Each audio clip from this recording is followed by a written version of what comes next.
So you've had customers that call in and they've got multiple invoices they want to pay, and we can send them links one at a time, which is kind of a pain for the customer because they have to go in and input their credit card information in for every single invoice. So I asked Rasim to fix that for us, and now if I go to a customer, in this case I'm going to choose Best Imprints, and you can see over here that there's several invoices that they haven't paid.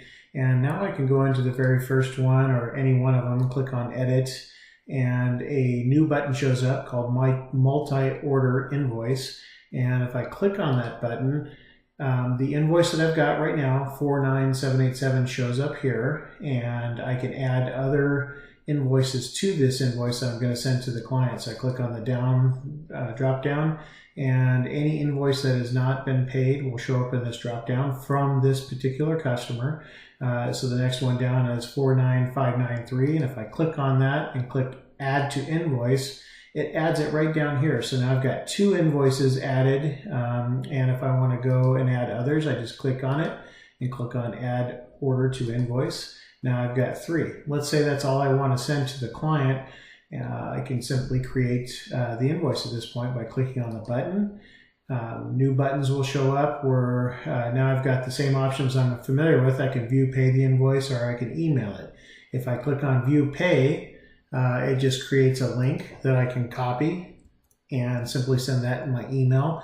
And you'll see what it's done is it's added the ZDM there at the top and the full invoice 2016, but then now there's another ZDM number, and it comes down here to the total, and yet a third one down here, and if you scroll down, it's a total. So he's had three invoices for $2,016, and so it totals it up down here on the bottom, and he can pay with a credit card. And as you can see, it's totaled it to one number now, and he only has to input his credit card one time. So that might be helpful for them. And if I close this out, the other thing that I could do is I could add any other order to this. So if you have a client that is paying for another client's invoice, that's where you would do that, and you would want to know what that ZDM number is. As you can see, when I clicked on that, it just added a blank.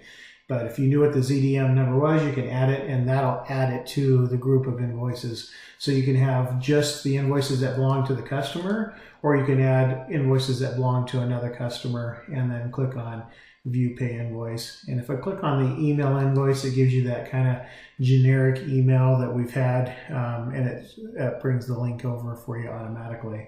It should make it more simple for you guys to send out invoices and have clients pay them all at once. And in accounting, we're all squared away. So when those 3 or 4 or 5 invoices get paid, we know how to apply them and give your client credit for that. If there's any questions,